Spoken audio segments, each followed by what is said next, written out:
les traigo nuestro equipo. El hospital tiene esta frase del hospital con alma, yo lo llamaría la muestra con alma. Es decir, cuando ustedes están procesando una muestra, tienen que pensar en que esa muestra tiene un alma, un doliente, una persona que está ansiosa por su resultado. Entonces, en base a eso, tenemos que procesar las muestras como si fuera la vesícula que usted está sospechando que tiene un carcinoma y esa vesícula es de su mamá.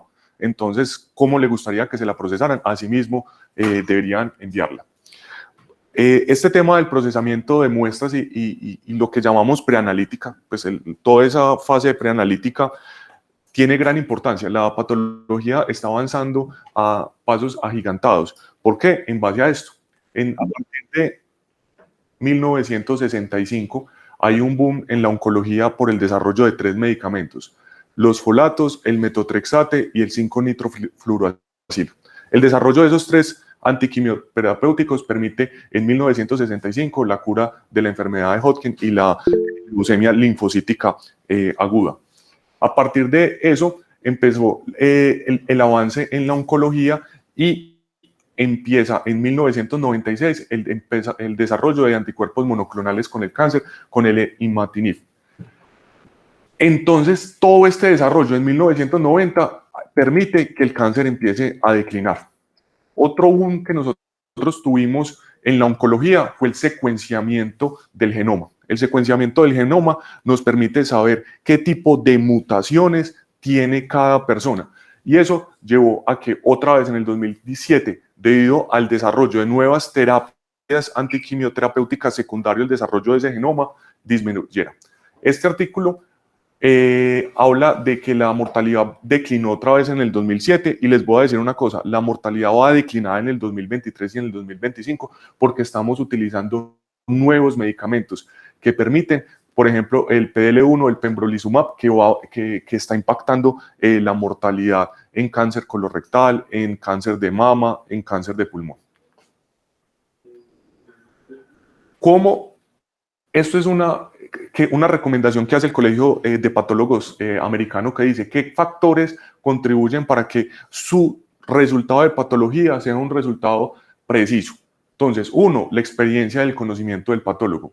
2, la correlación clínica. Esto es muy importante. Las muestras se tienen que correlacionar. 1 es enfoque completamente diferente. Una colitis en un ambiente ambulatorio que en un ambiente hospitalario, en que el paciente tiene un rechazo injerto contra huésped y tiene una ulceración. Son enfoques diferentes. Y si al patólogo no le dicen ese contexto, enfoca desde el inicio mal su patología. La estandarización de criterios diagnósticos, el uso de inmunistoquímicas y las revisiones de caso por otro colega. Ya, por ejemplo, en el esófago de Barrett, recomiendan que el esófago de Barrett sea visto entre 2 patólogos. La displasia de un adenoma, por ejemplo, gástrico, se ha visto entre 2 patólogos. ¿Por qué? Para estandarizar esa patología. Nosotros nos basamos en la clasificación de la WHO, entonces nosotros acá tenemos el libro que establece cómo se estandarizan los nombres de las patologías. ¿Por qué? Porque hay patologías que pueden tener diferentes nombres, pero esta es la clasificación que nosotros usamos. Y esta es una plataforma que se llama ImmunoQuery, que es una plataforma muy interesante, en donde nosotros, cuando pedimos un panel de inmunistoquímica, podemos poner acá todos los marcadores que a nosotros nos marcó y esto nos va a sacar el diagnóstico. Es decir, vos llegas y pones la inmunistoquímica. Por ejemplo, yo puse este panel de inmunistoquímica y el diagnóstico fue un carcinoma indiferenciado de células pulmonares, con una especificidad del 100%. Es decir, esto es lo que nosotros estamos haciendo de patología. ¿Cuál es el objetivo de la patología? Tener un resultado verídico tanto para el médico como para el paciente. Y esta es la charla. ¿Qué es la preanalítica? La preanalítica son todos los factores que influyen en el procesamiento de la muestra. Cuando nosotros vamos a hablar de la medicina de precisión, que son todos esos medicamentos antiquimioterapéuticos nuevos, este es el proceso que más influye. Si hay una preanalítica mala, se perdió la muestra.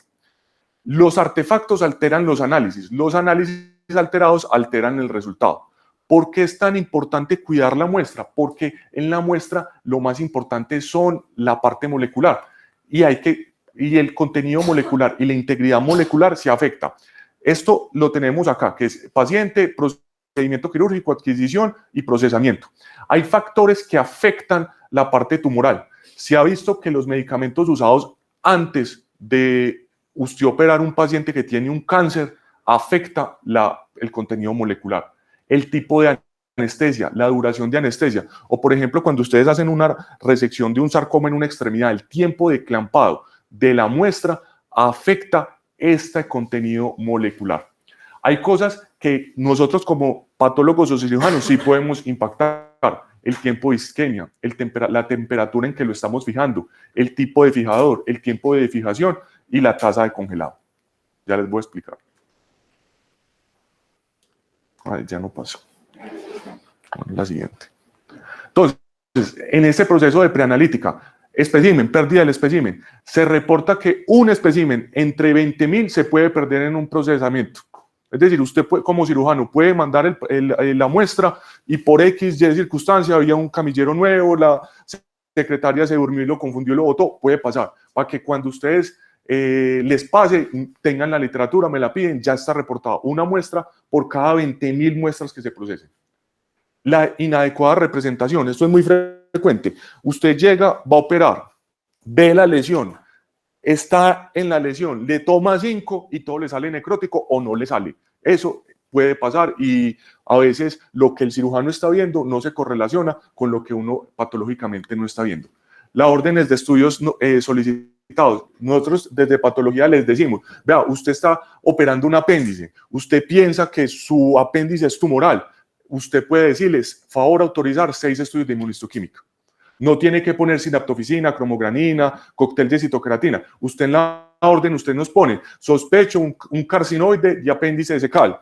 Favor ordenar 6 inmunistoquímicas. Porque es que usted opera el paciente el viernes, a los 5 minutos de la cirugía le da de alta, el paciente es de sabia salud, se nos pierde y queda el paciente con el reporte de un carcinoma, de una neoplasia, sin la inmunistoquímica. Entonces siempre hacer la ordencita. No tienen que poner 50 estudios de inmunistoquímica, 6 estudios de inmunistoquímica, 10 estudios de inmunistoquímica, sobre todo en las muestras donde usted llegue y abre y opere y diga: esta vesícula está como rara, favor autorizar 10 estudios de inmunistoquímica. Si el paciente le sale una colecistitis antogranulomatosa, se cancelan las inmunistoquímicas. Eso no se le cobra al paciente si no se hacen, pero si usted tiene la sospecha, no haga al paciente hacer la cosa de tener que ir a pedir la autorización por la inmunistoquímica. Cuando van a la inmunistoquímica le dicen: le aprobamos 4 y el médico le mandó 6, entonces no se le hace.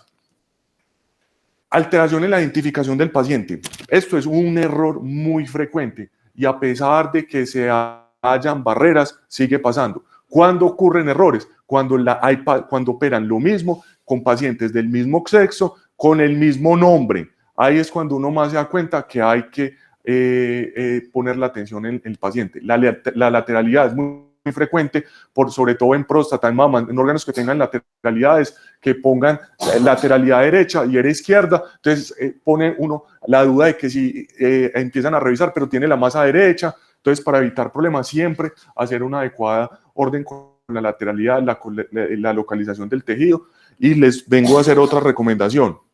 Siempre que ustedes tengan la duda, rotulen o pongan hilos. Usted dice: este es mi orden de resección de un GIS que yo saqué, para que los dos hablemos el mismo idioma. Cuando ustedes están operando, ustedes ven todo magnificado, lo ven en unas pantallas, saben la ubicación. Cuando llega patología, yo le puedo poner a usted el mismo espécimen con formol fijado y usted se pierde por completo, porque cambia el color, el tejido se vuelve más pequeño, cambia por completo. Entonces, usted tiene una duda, póngale un hilo. Usted está operando y en la serosa le encontró un nódulito que usted piensa que puede ser algo, póngale un hilito y diga: yo en la orden pienso que esto es raro, para uno tener más hincapié en el procesamiento de eso. Si usted no lo pone, posiblemente uno lo pueda identificar o posiblemente se nos pase, porque nosotros en base al diagnóstico que ustedes nos planteen, hacemos unos cortes representativos.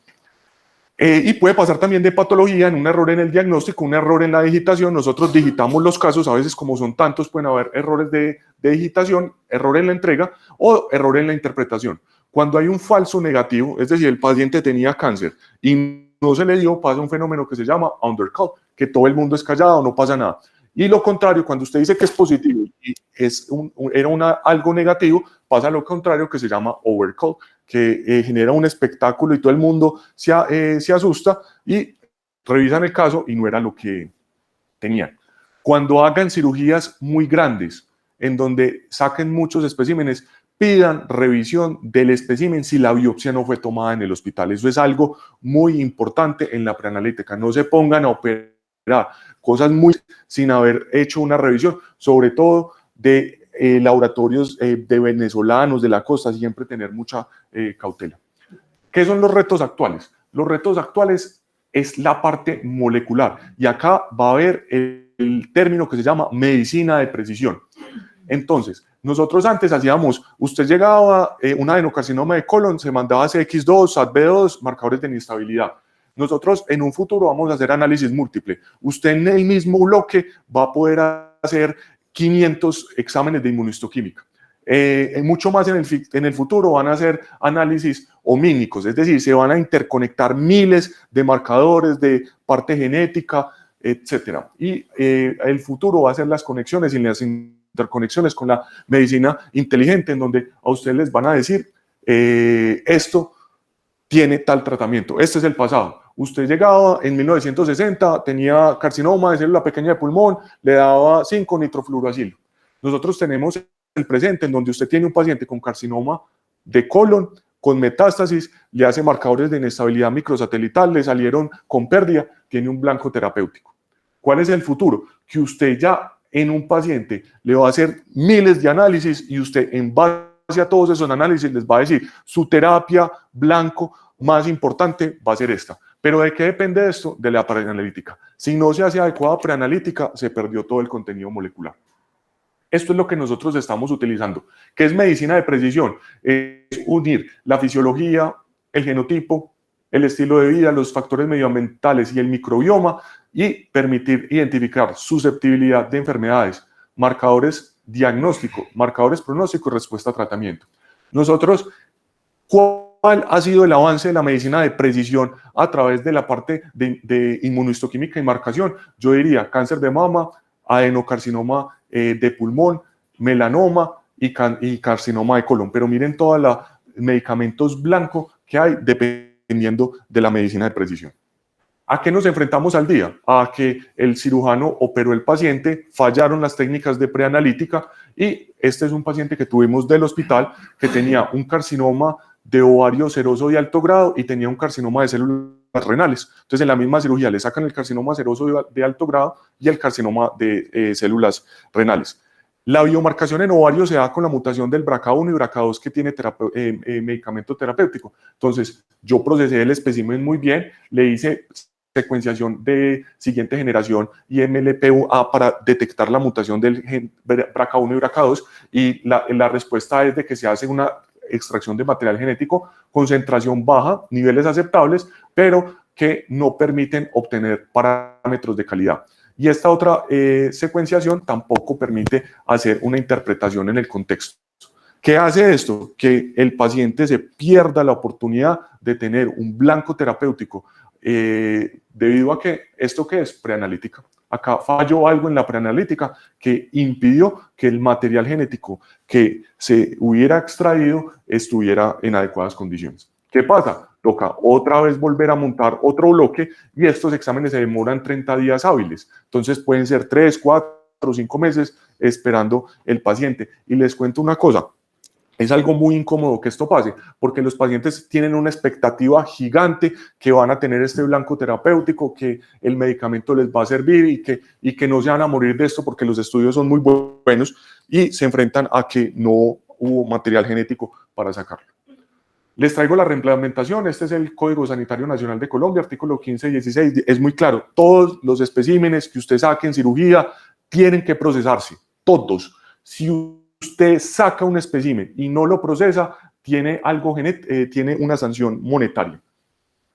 Entonces acá les digo, todo lo que salga de cirugía, independientemente si es un lipoma, si es una prótesis de cadera, todo se tiene que procesar por patología. Todos los especímenes según la reglamentación. Creo que dicen 1000 salarios mínimos legales vigentes la norma. Les voy a hacer hincapié, los estudios de anatomía patológica son interconsultas médicas. Los patólogos no somos médicos laboratoristas. Me refiero, usted en un médico laboratorista le manda paciente con hemoglobina, diabetes, le manda una hemoglobina glicosilada y usted no le tiene que poner cuántos años tiene, qué pronóstico tiene, si está vivo o está muerto. Nosotros somos interconsultantes médicos. Entonces, ustedes no nos tienen que poner en la hoja de remisión los miles antecedentes. Usted nos tiene que poner qué piensa. Yo pienso que tengo una isquemia intestinal secundario, un GIS que se necrosó. Pero si usted llega y pone isquemia intestinal sin el GIS, usted procesa de una forma y mandan 3 metros de colon, no le busca el GIS porque no estaba pensando que era un GIS. Entonces, todo hay que ponerlos porque somos interconsultantes, no somos una persona que haga exámenes sin analizar las historias. Muy importante, la correlación clínico-patológica. Si uno correlaciona lo que ustedes ven en cirugía, lo que piensan cuando ustedes tienen una duda, no es mandar al paciente a decirle al patólogo, venga, revise el caso, no, es ir a donde nosotros y decir, vea, ¿será que me puedes hacer un cortecito adicional? ¿Será que podemos volver a ver esta patología? Es hacer las cosas bien. El tema de bioseguridad es muy importante. A nosotros nos pasa muy frecuente que mandan biopsias de congelación y uno ve la historia y el paciente tiene VIH, tuberculosis, paracoxidomicosis, tiene de todo. Entonces, nosotros siempre nos cuidamos, pero cuando nos dicen paciente con VIH, pues podríamos tener un cuidado adicional. Entonces, cuando hagan la ordencita de una biopsia por congelación y el paciente tenga VIH o algo, nos pueden poner, tiene tuberculosis, tiene VIH, para que de pronto nosotros, en vez de ponernos 2 guantes, nos ponemos 3, ¿cierto? Como para tener tener como, siempre nos cuidamos, pero cuando uno se enfrenta a un paciente con VIH, de pronto tiene un cuidado mucho mayor adicional. La siguiente. La anterior. Este es el tema de la charla, es el cuidado de estas 3 proteínas, estas 3 marcadores. Las proteínas, el ADN y el ARN. Las proteínas es el biomarcador que más utilizamos. Es decir, cuando ustedes nos mandan a hacer PL1, ¿qué estamos buscando? Proteínas. ADN es resistente y lo estamos utilizando. Y cuando una prueba sea AR mensajero, la preanalítica tiene que ser perfecta, porque si cualquier factor de la preanalítica se altera, se perdió el resultado, como el gen del BRCA. Esto es un estudio en donde cogió un hospital los especímenes traídos de mama y compararon el procesamiento un viernes con un viernes con puente versus el procesamiento al otro día. Cuando se opera una mama el viernes y no se procesa el mismo viernes, el martes que la va a procesar y le va a hacer los estudios, se perdió la inmunomarcación. Entonces, ¿qué recomienda este artículo? Si usted tiene un viernes y se viene un puente, no opere a menos de que usted tenga un servicio de patología que le trabaje sábado, domingo y lunes. ¿Por qué? Porque la biomarcación se pierde cuando los especímenes no les entra formol. Entonces, acá les voy a hacer una recomendación. Si ustedes operan un espécimen el lunes y nosotros estamos el mismo lunes o el martes, no abran ni le hagan una abertura al espécimen. Cuando usted opera un espécimen el viernes y es sábado, domingo, lunes, y es una nefrectomía, es un tumor de 15 o 20 centímetros, usted debe hacerle ciertos grados de corte para que el formol le penetre. Porque si no le penetra el formol, el martes que nosotros lleguemos a ver el espécimen va a estar completamente necrosado. Lo más importante es asegurar los bordes de resección. Sin embargo, es bueno que le hagan unos cortes porque el formol les penetre. Esta es nuestra parte de procesamiento. Nosotros tenemos el acceso también a la historia clínica, entonces nosotros acá cuando tenemos alguna duda, pues también nos metemos en la historia clínica como para complementar.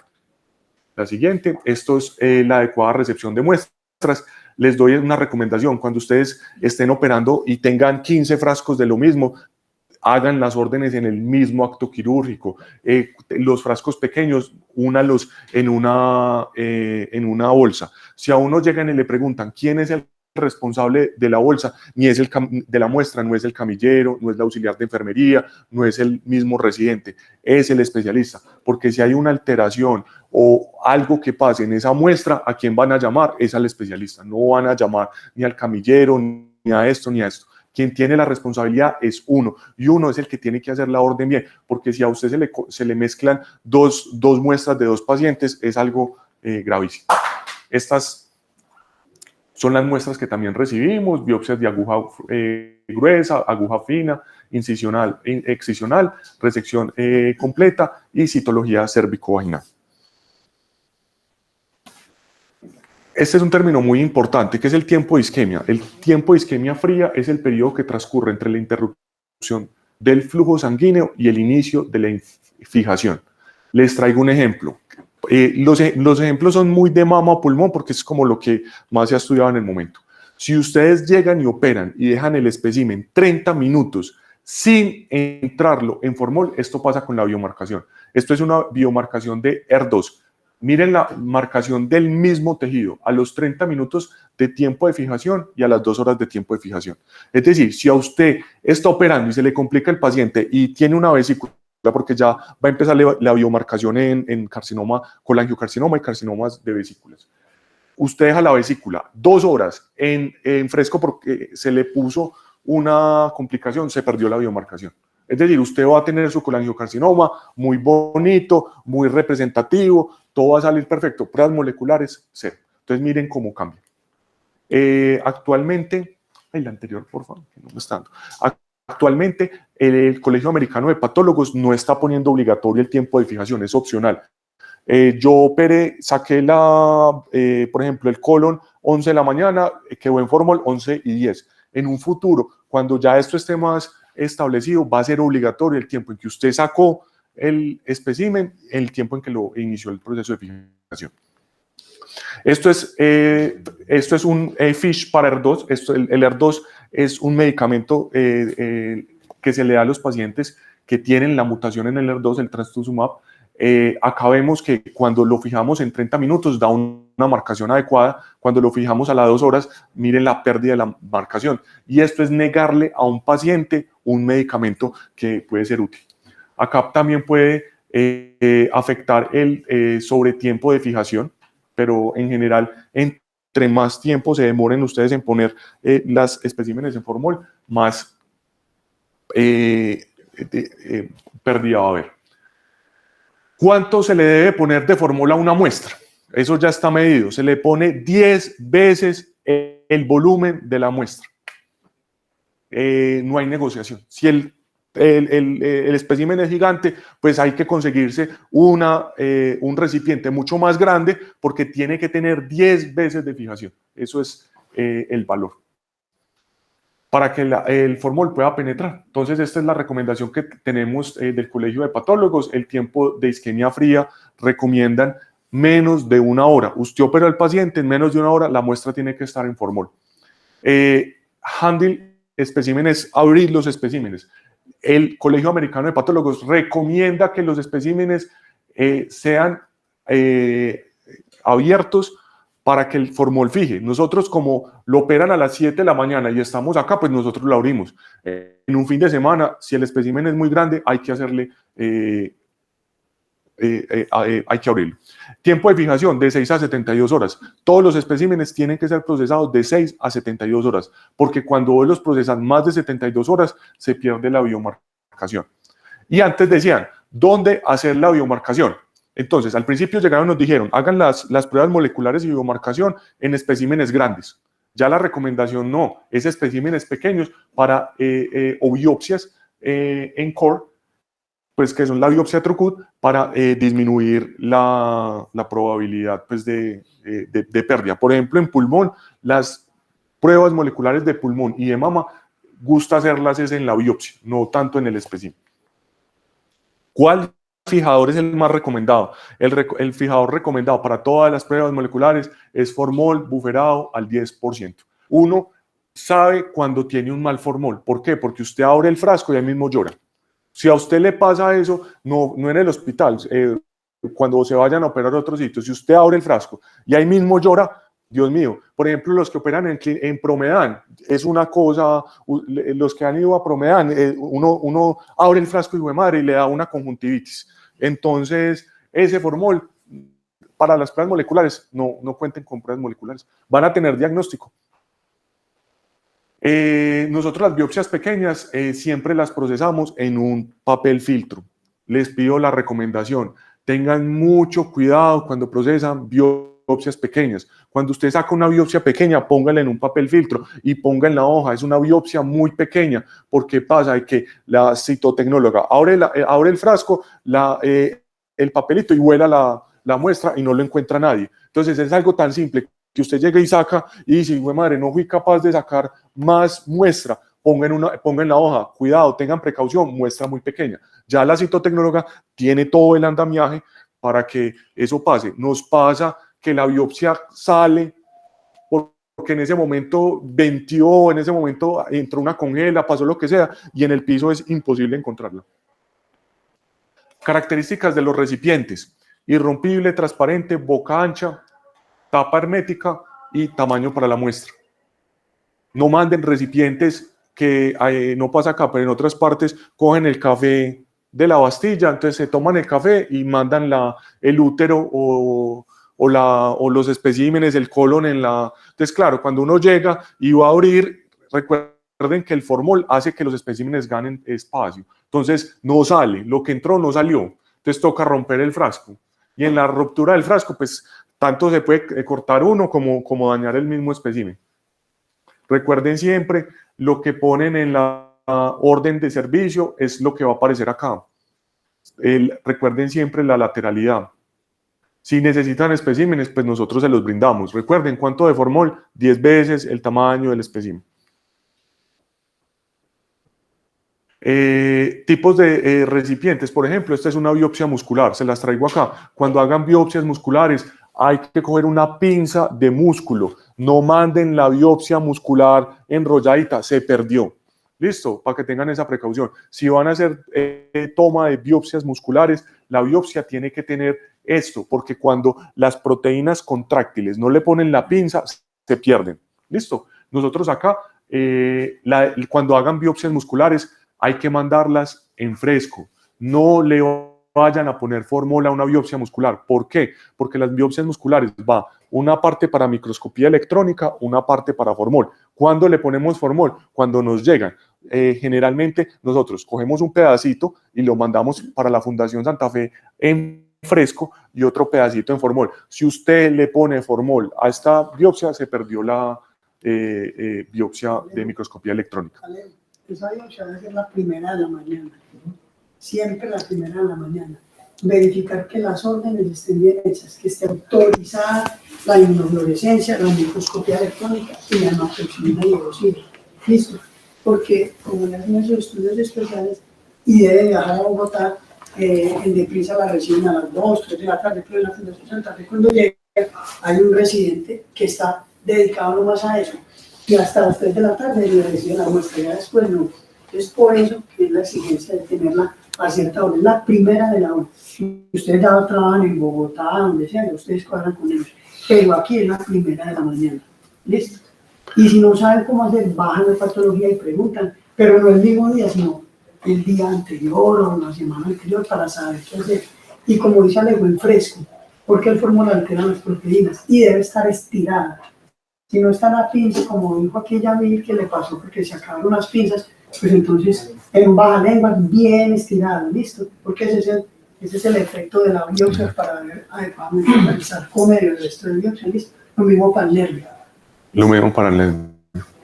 Entonces, ¿qué recomendaciones quiero que se lleven de esta charla? Entonces, fijar el tejido antes de la extracción, formol al 10%, temperatura ambiente. Recuerden que las muestras no se refrigeran. Yo sé que, por ejemplo, en las partes de la costa llegan y dicen, no, está haciendo 50 grados de temperatura, la biopsia se va a dañar. Si usted le pone formol más congelación, nevera, no penetra el formol, pierde la capacidad de penetración.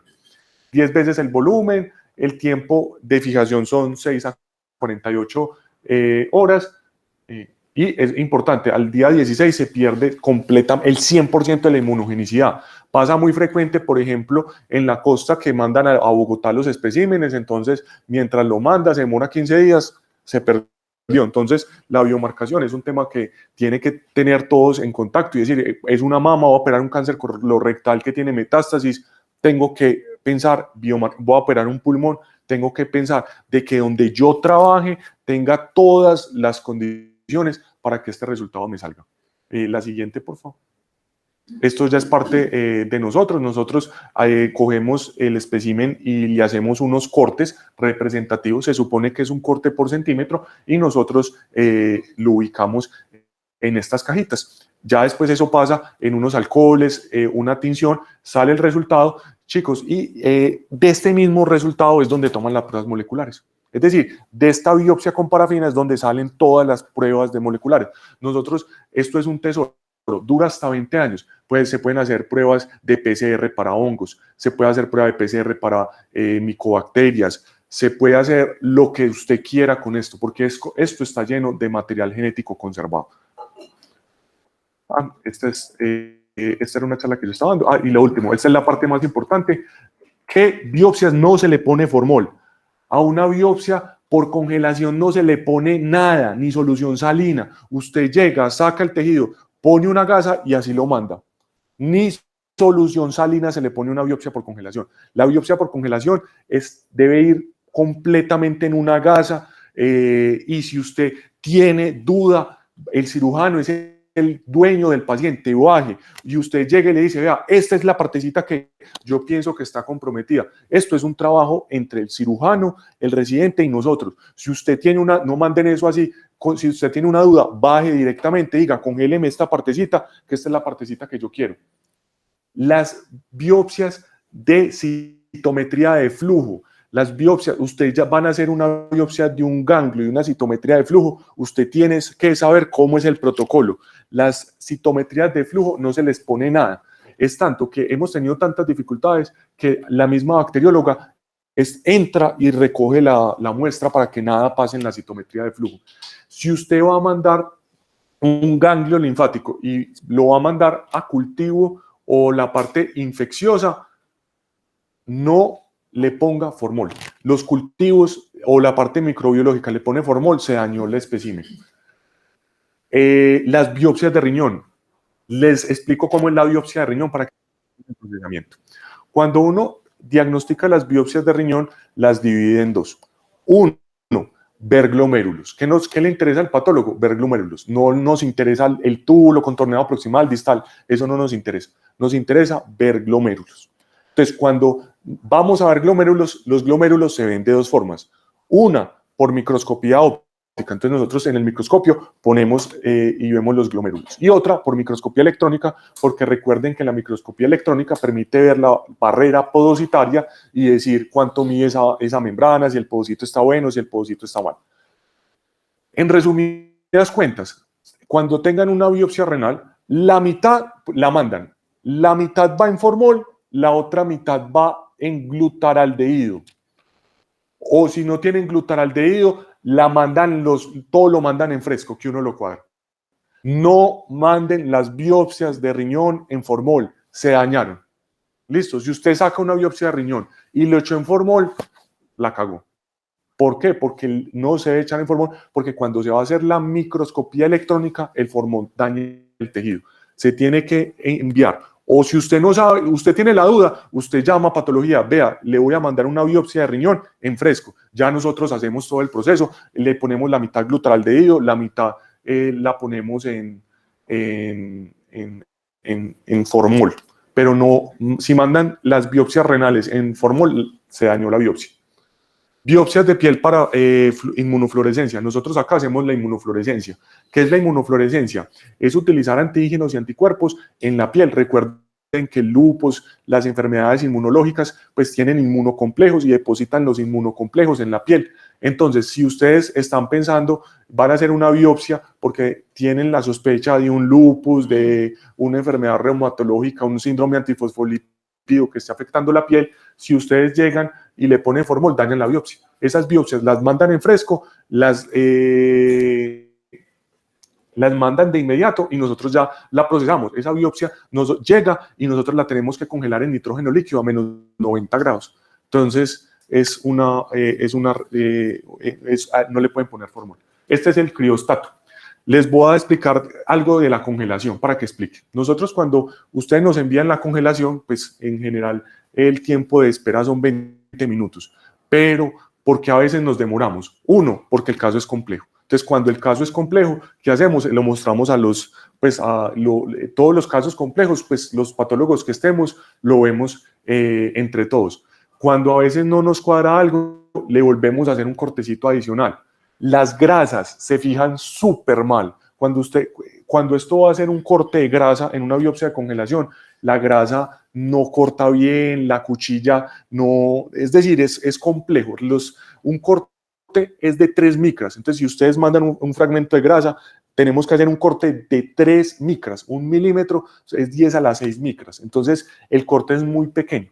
1 centímetro es 10 a la 6 micras. Entonces, cuando a veces nos demoremos, no se estresen, llamen al patólogo, venga, ¿qué está pasando? Hay casos en donde uno llega y ve la congela, y yo digo, es un tumor neuroendocrino en 2 segundos. Hay casos, en otro tipo de casos, 20 minutos para dar un diagnóstico es complejo. Como me dice el profe Juan Camilo, cuando uno llega a una congela, usted tiene que saber maniobrar. Si yo le digo que es positivo, si yo le digo que es indeterminado y que yo le digo que es negativo. A veces los tumores, cuando nos llegan a nosotros, le hacemos pruebas de inmunohistoquímica, no sabemos qué tiene. Pruebas de molecular, no, tampoco salen nada. Y a veces dar un resultado en 20 minutos, no es que nosotros no queremos darlo, sino que hay casos como para ustedes son complejos, que no se las sabe uno todas en el momento y necesita hacerle más cortes, necesita hacer pruebas accesorias. Entonces ese es el proceso de congelación. Entonces, llamado, ustedes tienen una duda, llamen al patólogo. Listo, ese es como el terminar el mensaje. Usted tiene su patólogo de confianza, a ese lo puedes llamar y decirle, mira, no sé cómo procesarla, no sé qué hacerla, voy a operar esta cirugía súper grande y te la voy a mandar en una biopsia por congelación. Es decir, lo mejor que ustedes pueden tener es una comunicación. Y esa, vea, por ejemplo, a mí me ha tocado acá que llega el cirujano y opera y al otro día de la cirugía está ansioso por el resultado porque operó un apéndice. Les digo una cosa, yo ahí mismo me asusto, porque si el cirujano bajó porque tiene una duda diagnóstica en ese apéndice, pues pucha, yo digo, va a ser algo en general, va a ser algo complicado o va a ser algo que va a terminar siendo neoplásico. Bueno, esto es mi contacto, pues por si lo quieren tener. Alguna vez tienen alguna duda, llámenme, me preguntan, Alejo, voy a mandar esta biopsia por congelación, no sé cómo mandarla. Uno acá piensa que se la sabe todas. En el transcurso del día ya se dan cuenta que cuando les toque el caso, me pueden contactar. Gracias. Si alguien tiene